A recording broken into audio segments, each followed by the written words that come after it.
For the last 32 years, Tobago has invited the world to celebrate its heritage. This year was no different, as the two-week festival was kicked off with much fanfare at the Shore Park complex. Chief Secretary of the Tobago House of Assembly, Mr. Kelvin Charles, told the culture lovers that he has seen many other profitable activities being birthed from this event, and he is hoping for it to continue. Mr. Charles says the Tobago Heritage Festival is an authentic learning experience. To better understand our essence and identity as a people, to attain greater knowledge of self, and to encourage research into our collective history. As we continue to navigate an ever-increasing globalized world, the search and the preservation of such knowledge should not be viewed as mere routine. That the Tobago Heritage Festival is the sacred stage of Tobago culture, and it seeks to capture the essence and nuances of the Tobago inner child. This, he says, is the main reason for Tobagonians to be proud of the festival and keep it close to their hearts.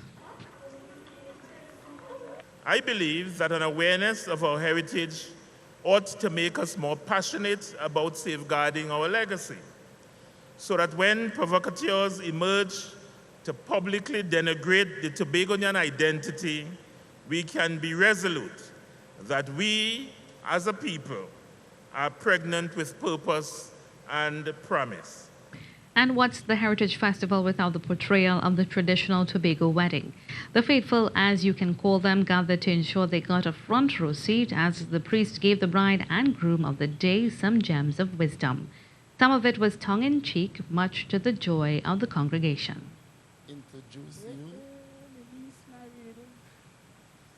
If not lusting, I look at the recipe, but I eating the menu because it might be forbidden.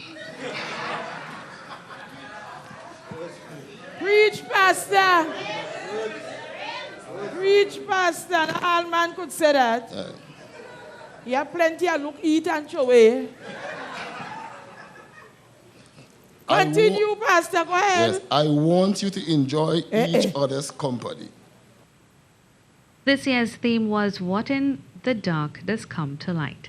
The event usually begins with a wedding ceremony at the Moriah Moravian Church, followed by the distribution of cake and wine at the Moriah Community Center, and then a lively procession to the reception grounds led by the bride, groom, and members of the bridal party dancing the brushback. The event was viewed by tourists as a success. And so to see young people who know about this, who could tell me more about it, as someone who is an adult, I'm really appreciative. And there are a lot of places that struggle to keep their culture. And so to see that here in Tobago and in these villages that they each have their own independent culture and they keep it up, that's a really important thing.